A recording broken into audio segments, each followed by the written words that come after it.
Happy Friday, everyone. Today we're going to look at the green zone.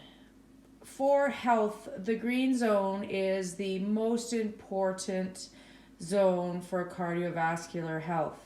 As soon as you go into the orange zone or even the red zone, which we're not even going to go over, that's more athletic or elite type fitness. For the bulk majority of us, the green zone is where you want to be. So, as a review, the green zone is 70 to 80% of your max heart rate. So if you're 13, that's between 145 and 166 beats per minute. So when you take your pulse for 15 seconds, that's 36 to 42 beats for 15 seconds. For a 14-year-old, it's 144 to 165 beats per minute. And when you take your own pulse for 15 seconds, that's 36 to 41 beats. Okay, so what does that feel like when I'm actually exercising?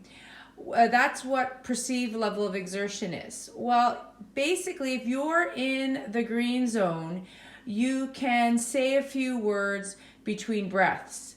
So it is different than the blue zone. The blue zone, you can maintain a conversation without changing your breathing.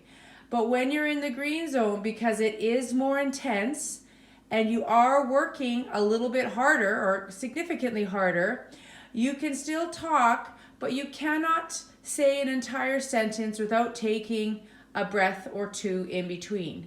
So it's usually say a couple words, breath, breath, say another couple words, breath, breath, as you are going. So quite often if you're jogging with a friend, you can still communicate with one another, but you have to take, obviously, breaths in between. Why the green zone? Why? This is important for health. It's considered moderate activity. So for health, this is the zone for you. This zone trains the body to take in and use oxygen to produce energy for your body. So training in this zone will make you feel better and gives you energy. Believe it or not, the more fit you are cardiovascular wise, the more energy you have throughout the day. So when I am more cardiovascularly fit, I have a lot more energy to get through the day. When I go through a period where I'm not doing my cardiovascular exercise, I always feel quite lazy. So this really is true for me. So what activities work for the green zone? This really depends on your fitness level. Okay, for some people, walking will put them in the green zone, and that's okay.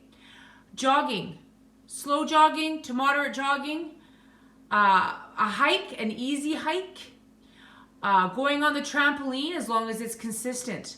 Swimming, maybe not just playing in the pool, but actually swimming.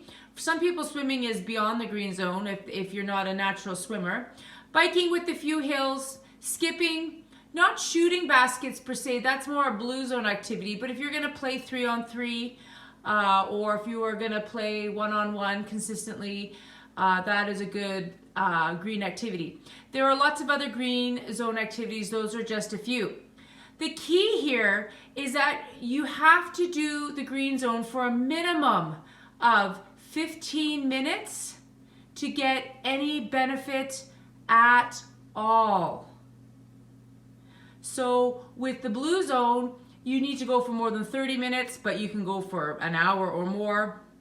The green zone, it's obviously less time because you are working more intensely. So again, when you increase the intensity, you lower the time.